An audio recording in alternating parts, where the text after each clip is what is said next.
So hello students, it's Wasim sir here और आज हम सीखने वाले हैं engineering mechanics subject. Engineering mechanics subject जो कि इंजीनियरिंग के फर्स्ट ईयर में होता है, common to all the branches, जिसका हम लोगों ने लास्ट लेक्चर में moment of a force chapter start किया था, है ना, जिसके हम लोग वेरिग्नोस थ्योरम के प्रॉब्लम्स सीख रहे हैं। अभी तक हम लोगों ने 9 प्रॉब्लम्स इसके सॉल्व किए और जिसके वीडियोस ऑलरेडी यूट्यूब पे अपलोडेड हैं। अगर आप लोगों ने नहीं देखा है तो लिंक नीचे डिस्क्रिप्शन में दिया हुआ है, पहले जाके वो वीडियोस देख लीजिए, है ना। आज हम लोग बेसिकली प्रॉब्लम नंबर 10 सॉल्व करने वाले हैं मोमेंट ऑफ अ फोर्स का, है ना, जो कि मुंबई यूनिवर्सिटी के मई 2019 में पूछा हुआ प्रॉब्लम है ना, और जिसका स्टेटमेंट एकदम सिंपल सा है, find the resultant of the given force system as shown in figure. Diagram हम लोग को क्वेश्चन में दिया हुआ है और हम लोग को क्या बोला है, find the point of intersection of the resultant with respect to x and y axis, है ना, and take D as a origin, है ना। सो हम लोग को क्या करना है, पॉइंट डी को एज ए ओरिजिन लेना है, मतलब पॉइंट डी से हम लोग को मोमेंट लेना है और जो भी रिजल्टेंट रहेगा हमारा, रिजल्टेंट फाइंड आउट करना है और रिजल्टेंट को लोकेट भी करना है। और रिजल्टेंट कहां पे एक्स एक्सिस को और वाई एक्सिस को कट करेगा, उसका डिस्टेंस हम लोग को क्या करना है, पॉइंट डी से फाइंड आउट करना है, मतलब एक्स और वाई इंटरसेप्ट हम लोग को निकालना है with respect two point D. Okay, तो सब में पहला पॉइंट क्या होता है हमारा, रिजल्टेंट फाइंड आउट करना है। तो उसके लिए हम लोग को समेशन ऑफ एक्स और F of y find out करना है। तो उसके लिए हम लोग को जितने भी सिस्टम में फोर्सेस हैं, सारे फोर्सेस को एनालाइज करेंगे। ये हॉरिजॉन्टल फोर्स है, ये वर्टिकल फोर्स है, ये दो इंक्लाइन फोर्स है। तो दोनों इंक्लाइन फोर्स को हम लोग को क्या करना पड़ेगा, सब में पहले रिजॉल्व करना पड़ेगा। सो देखो, इस वाले फोर्स को दो कंपोनेंट में, हॉरिजॉन्टल और वर्टिकल कंपोनेंट में रिजॉल्व करने के लिए इसका एंगल हम लोग को यहाँ पे पता है, लेकिन इस वाले फोर्स का एंगल हम लोग को नहीं पता है। तो सब में पहले जिस फोर्स का एंगल पता है उसको हम लोग रिजॉल्व कर लेते हैं दो कंपोनेंट में। तो सब में पहले देखो हमारा ये वाला फोर्स है ना, इसके दो कंपोनेंट हो जाएंगे, एक होगा वर्टिकल कंपोनेंट, है ना, और एक हो जाएगा हॉरिजॉन्टल कंपोनेंट। सो देखो एंगल कहां से पता है हम लोग को, एंगल पता है हॉरिजॉन्टल से। Force, direction of force outward है, बाहर की तरफ है, तो कंपोनेंट का डायरेक्शन भी कैसा रहेगा, बाहर रहेगा, आउटवर्ड रहेगा, है ना।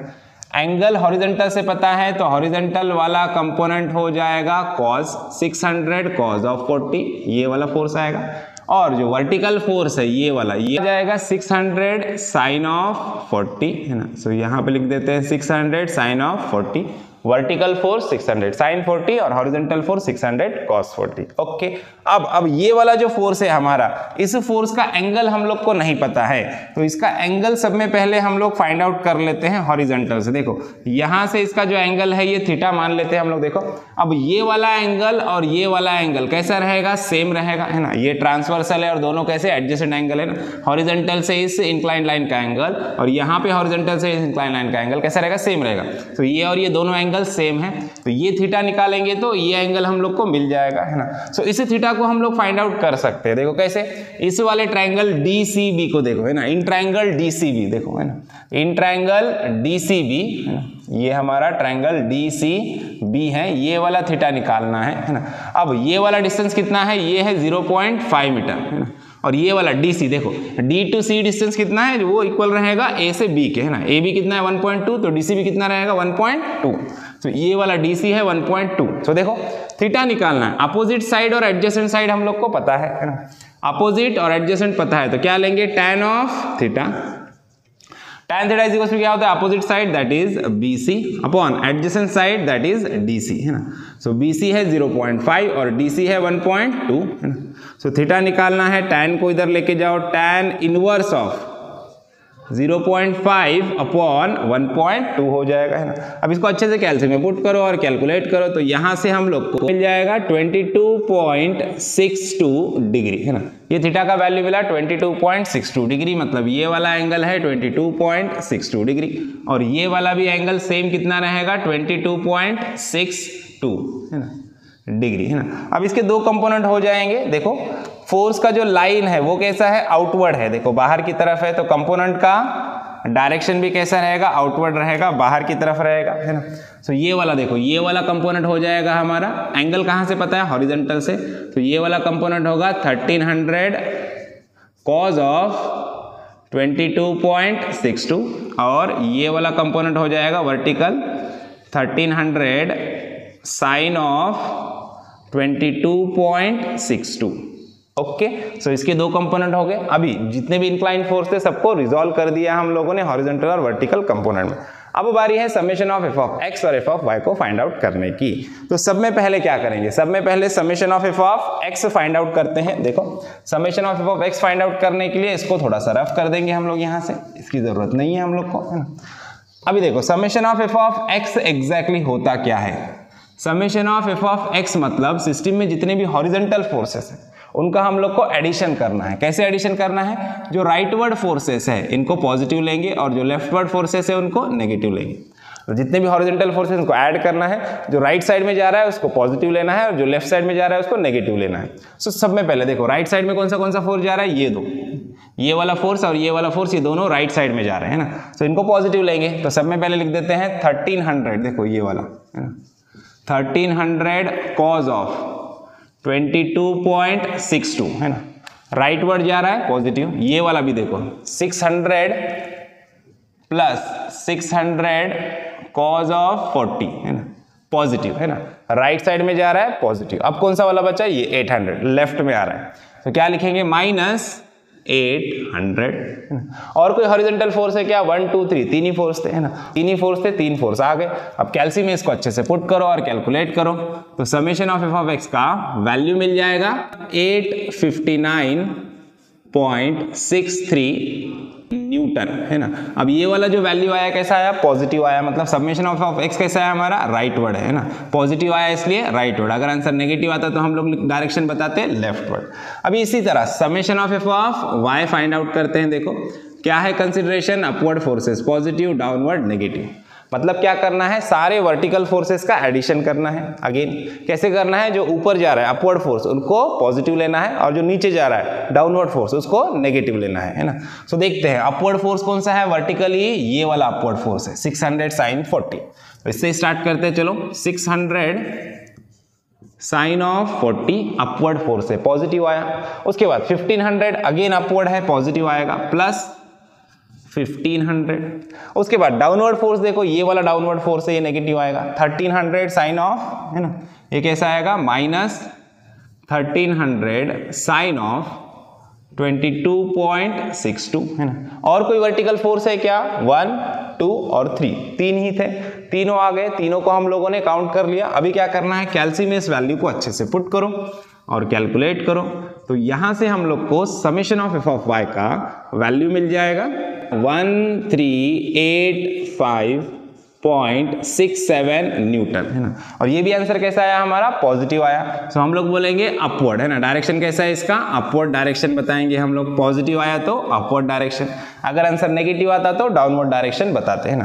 अब एफ ऑफ एक्स मिला, एफ ऑफ वाई मिला, अब बारी है रिजल्टेंट की। देखो रिजल्टेंट के लिए क्या है फॉर्मूला हमारे पास, under root summation of F of X square plus summation of F of Y square है ना।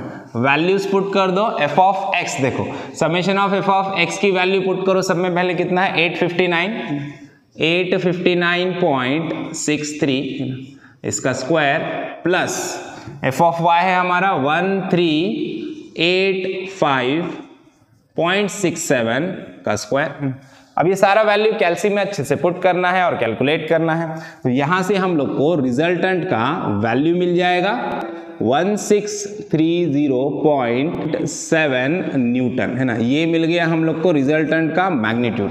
अभी रिजल्टेंट का एंगल हम लोग को पता करना है, थीटा की वैल्यू निकालना है। सो हमारे पास फॉर्मूला है tan of theta is equal to क्या होता है, under mod F of y upon F of x है ना। So theta is equal to क्या हो जाएगा, देखो theta is equal to tan को इधर भेजो तो क्या हो जाएगा tan इनवर्स है ना F of y by x. F of y की वैल्यू देखो क्या है, एफ ऑफ y है हमारा ये 1385.67 और एफ ऑफ x है 859.63 है ना। अब ये सारा वैल्यू कैल्सी में पुट करो और कैलकुलेट करो। सो यहां से हम लोग को थीटा का वैल्यू मिल जाएगा 58.19 डिग्री। ये मिल गया एंगल ऑफ रिजल्टेंट। देखो रिजल्टेंट का एंगल मिला, एफ ऑफ एक्स मिला, एफ ऑफ वाई मिला। अब रिजल्टेंट एग्जैक्टली कहां पे रहेगा है ना। सो ये मैं आपको यहाँ पे शॉर्टकट में बताता हूँ। देखो रिजल्टेंट कहां पे रहेगा, ये है प्लस एक्स, ये माइनस एक्स, ये प्लस वाई, ये माइनस वाई। अब ध्यान देना है एफ ऑफ एक्स और एफ ऑफ वाई के वैल्यू पर। समेशन ऑफ एक्स कैसा आया अपना, पॉजिटिव आया, मतलब एक्स पॉजिटिव, राइट वर्ड है ना। सो एक्स पॉजिटिव, ये एक्सिस एक्स पॉजिटिव, और उसके बाद summation of F of y आया, वो भी पॉजिटिव आया, मतलब वाई पॉजिटिव, ये वाला एक्सिस है ना। सो मतलब रिजल्टेंट कहाँ पे रहेगा, फर्स्ट क्वाड्रेंट में। अब फर्स्ट क्वाड्रेंट में जो हमारा रिजल्टेंट रहेगा ऐसे है ना, सो इसका जो एंगल रहेगा हॉरिजॉन्टल से इसका एंगल जो रहेगा वो होता है थीटा, जो हम लोगों ने निकाला है ना। कितना है, 58.19 डिग्री, और ये रिजल्टेंट का हमारा मैग्नीट्यूड है ना, जो कि आया 1630.7 न्यूटन है ना। सो ये हुआ रिजल्टेंट का लोकेशन फॉर्मली, लेकिन हम लोग को इसको लोकेट करना है यहाँ पे इस डायग्राम में है ना, और वो रिजल्टेंट की लाइन ऑफ एक्शन जहाँ पे एक्स एक्सिस और वाई एक्सिस को कट कर रही है, उस पॉइंट से हमारे डी पॉइंट तक के डिस्टेंसेस हम लोग को फाइंड आउट करना है, मतलब एक्स और वाई इंटरसेप्ट फाइंड आउट करना है। तो इसके लिए हम लोग को डी पॉइंट से इन सारे फोर्सेस का मोमेंट फाइंड आउट करना पड़ेगा सबसे पहले है ना। उसके बाद वो हम लोग वैल्यूज फाइंड आउट कर सकते हैं डिस्टेंसेस के। तो उसके लिए हम लोग इस वाले टर्म्स को रफ कर देते हैं ना, यहाँ से ये सारा पोर्शन रफ कर देते हैं ताकि हम लोग मोमेंट फाइंड आउट कर सके। देखो तो चलो सब में पहले क्या करेंगे, मोमेंट लेना है, तो यहां पे लिख दो summation of moment of all the forces about point D is equals to, क्या है कंसिडरेशन, एंटी क्लॉकवाइज फोर्सेस। देखो सब में पहले जो एंटी क्लॉकवाइज फोर्सेस है इनको पॉजिटिव लेना है, और जो क्लॉकवाइज फोर्सेस है इनको नेगेटिव लेना है, ये हमारा कंसिडरेशन है। आप इसका उल्टा भी यूज कर सकते हो, तब भी आंसर सेम आएगा, मार्क्स पूरे मिलेंगे, टेंशन लेने की जरूरत नहीं है ना। सो हम लोग लेंगे क्लॉकवाइज मोमेंट नेगेटिव लेंगे और एंटी क्लॉकवाइज पॉजिटिव लेंगे। सो चलो डी पॉइंट से मोमेंट लेना है, तो मोमेंट क्या होता है, moment is nothing but force into perpendicular distance होता है ना। सो इसलिए जो भी फोर्सेस पॉइंट डी में से पास हो रहे हैं, जिनकी भी लाइन पॉइंट डी में से पास हो रही है, उनका मोमेंट हो जाएगा जीरो, क्योंकि उनका परपेंडिकुलर डिस्टेंस पॉइंट डी से क्या होगा, जीरो होगा। तो इसके लिए आप ध्यान से देखोगे तो ये जो 600 न्यूटन का फोर्स है हमारा, ये वाला, ये पॉइंट डी में से पास हो रहा है, सो इसका मोमेंट जीरो हो जाएगा। इसका मोमेंट जीरो होगा तो इसके जो कंपोनेंट है उनका मोमेंट भी क्या होगा, जीरो हो जाएगा ना। मेन फोर्स ही पॉइंट में से पास हो रहा है, उसका मोमेंट ही जीरो हो गया, तो कंपोनेंट को देखने की जरूरत ही नहीं है ना। तो सेम वे अगर आप ध्यान से देखोगे तो ये डी पॉइंट में से ये वाला हमारा 1300 न्यूटन का जो फोर्स है, ये वाला फोर्स भी पॉइंट डी में से पास हो रहा है, आगे पास हो गया ना। देखो यहाँ पे डायरेक्शन उसका यहाँ पे है, लेकिन लाइन को एक्सटेंड कर रहे हैं हम लोग, कहाँ से जा रहा है, ओरिजिन डी में से जा रहा है ना। तो इसकी लाइन डी में से पास हो रही है, तो इसका भी जो डिस्टेंस है पॉइंट डी से परपेंडिकुलर डिस्टेंस, वो क्या होगा, जीरो होगा। इसके लिए इसका मोमेंट भी क्या होने वाला है, जीरो है ना। अब मेन फोर्स का मोमेंट ही जीरो हो गया, तो कंपोनेंट काउंट होंगे क्या, नहीं होंगे है ना। तो फिर बचा क्या, सिर्फ दो फोर्स बचे हैं, 800 न्यूटन का फोर्स और ये 1500 न्यूटन का फोर्स। सिर्फ ये दो फोर्सेस का मोमेंट हम लोग को फाइंड आउट करना है, एकदम सिंपल है। समझ में आया? तो चलो सब में पहले क्या करना है, पॉइंट डी पे हमारा पॉइंटर है, ऐसे कंसीडर करो, हमारे हाथ में राउंडर है, ये है मेरी पेंसिल, और सर्कल बनाना है, सेंटर है यहाँ पे, तो सर्कल किधर बनेगा, सेंटर की तरफ है ना, डायरेक्शन इधर है, सो इधर से ऐसे रोटेट हो गए है ना। फोर्स कैसे रोटेट होगा, इधर से ऐसे रोटेट होगा, सेंटर ऊपर है तो सर्कल ऊपर बनेगा है ना। अब ये वाला जो फोर्स रोटेट हो रहा है, कैसे रोटेट हो रहा है, क्लॉकवाइज। देखो कैसे रोटेट हो रहा है, क्लॉकवाइज रोटेट हो रहा है। सो क्लॉकवाइज मूवमेंट होता है नेगेटिव, तो लिखेंगे -800 इनटू, अब इसका डिस्टेंस, परपेंडिकुलर डिस्टेंस देखने के लिए क्या करना है, लाइन को देखो, फोर्स की लाइन है हॉरिजॉन्टल, तो डिस्टेंस देखेंगे वर्टिकल, कहां से, पॉइंट से, यहां से पॉइंट तक का वर्टिकल डिस्टेंस कितना है, 0.25, सिंपल है ना। लाइन हॉरिजॉन्टल है, डिस्टेंस देखेंगे वर्टिकल, पॉइंट से लाइन तक का वर्टिकल डिस्टेंस 0.25 मीटर है ना। सो लिख दो 0.25। ओके, अब नेक्स्ट वाला फोर्स देखो, पॉइंटर है यहाँ पे, पेंसिल है यहाँ पे, सर्कल बनाना है, डायरेक्शन ऊपर है, तो कैसे रोटेट होगा, ऐसे रोटेट होगा है ना। सो कैसे रोटेट होगा, इस तरह से रोटेट होगा है ना। कैसे रोटेट हो रहा है, एंटी क्लॉकवाइज है ना। एंटी क्लॉकवाइज मोमेंट होता है पॉजिटिव, तो लिखो +1500 इनटू डिस्टेंस देखना है। अब देखो फोर्स की लाइन देखो कैसी है, वर्टिकल, तो डिस्टेंस क्या देखेंगे, हॉरिजॉन्टल, ये वाला डिस्टेंस चाहिए हम लोग को, ये वाला है ना। तो ये हॉरिजॉन्टल डिस्टेंस चाहिए पॉइंट डी से लाइन तक का, ये यहाँ पे दिया, ये 1.2 है, तो डीसी भी क्या रहेगा, 1.2। देखो डी पॉइंट से इस लाइन तक का डिस्टेंस कितना रहेगा, 1.2। फोर्स की लाइन है वर्टिकल, सो डिस्टेंस देखेंगे horizontal, DC which will be equal to A B, जो है 1.2 है ना। तो यहाँ पे लिख देंगे 1.2। और कोई फोर्स है क्या, नहीं है, दोनों फोर्स का मोमेंट जीरो हो गया, पॉइंट में से पास हो रहे थे है ना, तो वो कैंसिल हो गए। अब बस ये कैलकुलेशन कैल्सी में पुट करो और कैलकुलेट करो तो यहां से हम लोग को मोमेंट का वैल्यू मिल जाएगा 1600 न्यूटन मीटर। ये आया आंसर, आंसर आया पॉजिटिव। आंसर पॉजिटिव आया मतलब हमारा मोमेंट कैसा है, एंटी क्लॉकवाइज है। तो यहाँ पे बता देंगे हम लोग ये कैसा है, एंटी क्लॉकवाइज है। देखो मोमेंट का वैल्यू यहाँ पे हम लोग को मिल चुका है। अब बारी है रिजल्टेंट को लोकेट करने की और एक्स और वाई इंटरसेप्ट को फाइंड आउट करने की। सो देखो रिजल्टेंट कहाँ पे रहेगा, रिजल्टेंट हमारा कैसे पास होगा, रिजल्टेंट है फर्स्ट क्वाड्रेंट में ऐसे है ना, हॉरिजॉन्टल से। तो रिजल्टेंट कैसे जाएगा, रिजल्टेंट यहाँ से जाएगा, इधर से ऐसे रिजल्टेंट पास होगा है ना, इधर से ऐसे रिजल्टेंट पास होगा, फर्स्ट क्वाड्रेंट में है हमारा रिजल्टेंट, ऐसे कुछ पास होने वाला है इधर है ना। ये रहेगा हमारा रिजल्टेंट, ये रहेगी रिजल्टेंट की लोकेशन 1630.7 न्यूटन, ये इसका मैग्नीट्यूड रहेगा है ना। और रिजल्टेंट का जो एंगल है हॉरिजॉन्टल से है ना, जो अभी हम लोगों ने यहाँ पे फाइंड आउट किया हॉरिजॉन्टल से एंगल कितना है, ये थीटा है 58.19 डिग्री है ना।